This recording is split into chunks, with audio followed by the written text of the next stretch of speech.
सब ने मेरी राम राम भाई। जय हमारी संस्कृति, जय हमारे गांव। मैं सु विक्की हरियाणवी। चुनावी दंगल के तहत से हम फिर आए यहाँ रोहतक लोकसभा, हरियाणा की सबसे बड़ी हॉट सीट।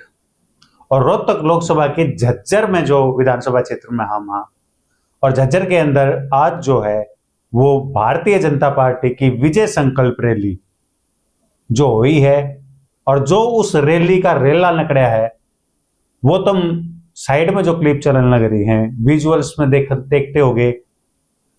पूर्व मुख्यमंत्री मनोहर लाल खट्टर जी बोलने लग रहे हैं, और ये जो खाली कुर्सी दिखने लग रही हैं वो तुमने इस बात का सबूत है कि वह रैली कितना बड़ा रेला लग रहा है।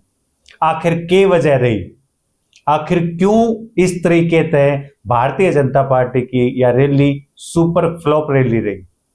कुछ दिन पहले जो है कांग्रेस की रैली थी सवेरा स्कूल में, झज्जर विधानसभा की तरफ तय करवाई गई थी।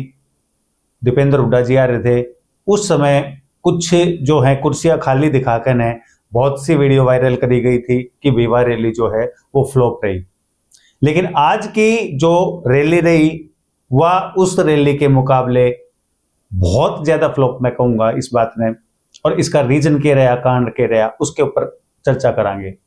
सबसे पहला जो है, कल रात तक जो है वो मुख्यमंत्री नायब सिंह सैनी के नाम के जो है पोस्टर लगा दिए गए थे, जो कि अपने आप में आचार संहिता का उल्लंघन है।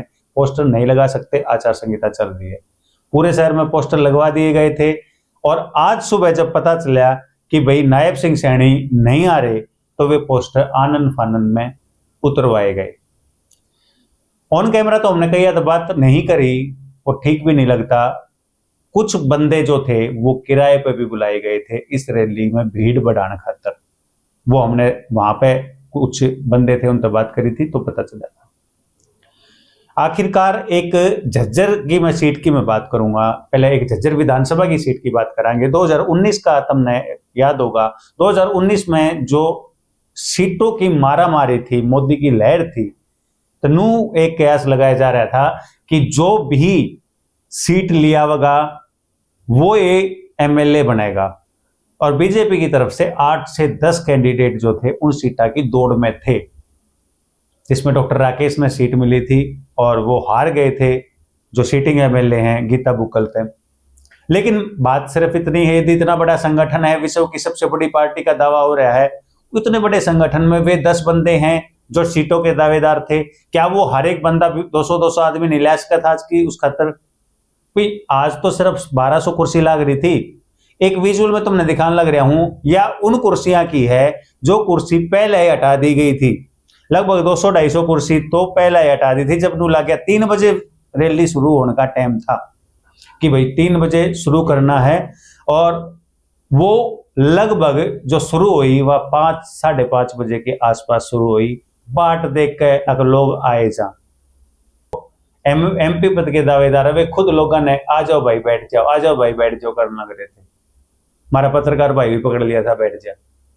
लेकिन इसी नौबत क्यों आ रही है? 400 पार का नारा के फ्लॉप रहेगा। याद है 75 पार का नारा भी आया था, और 75 पार के नारे में सिर्फ 40 सीटा पर सिमट गई थी बीजेपी। ये 400 पार का मोदी का नारा कि इसी तरफ जान लग रहा है। या फिर यहाँ के जो कल रात को जो सीट डिक्लेयर हुई है 8 सीटों पे, कांग्रेस ने जो डिक्लेयर करी 8 सीट, उनमें रोहतक की सीट के ऊपर थोड़ा संशय था। लोग बाग नुकमे थे कि राज्यसभा का एमपी के कोटे ने ना छोड़ दे दीपेंद्र। यहाँ तक भूपेंद्र हुड्डा का नाम आने लग रहा था, किसी और का नाम आने लग रहा था, लेकिन दीपेंद्र हुड्डा का नाम क्लियर रात न हुआ था। और रात के बाद आज यह रैली हुई है। क्या दीपेंद्र का इतना बड़ा वजूद है यहाँ पे? और एक बात और, पिछले 10-15 दिन तक दीपेंद्र ने झज्जर के अंदर 5 दौरे करे हैं, जो कि लोग है खास तौर पर जो हमारे ये दुकानदार भाई हैं वे काफी नाराज थे, और हर एक बंदे तय लगभग 10-10, 15-15 मिनट मिले हैं। वो उस चीज का असर आज दिखा। मार्केट में थे लोग नहीं आए। कुछ लोग तुमने बात भी करी है, एक दूसरी वीडियो में तुमने देखा कि वे लोगों को है लावणी का टाइम था, गेहूं तो कट लिए भाई।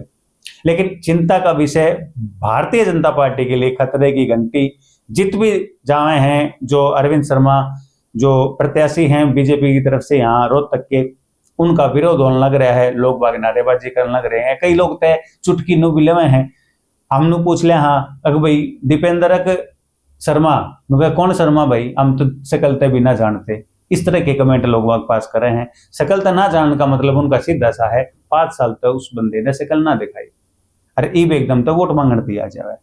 तो इस तरह की कमी रही है, के दिक्कत रही है। आज की जो रैली है उसने रोहतक लोकसभा को किस हद तक दीपेंद्र की तरफ झुका दिया।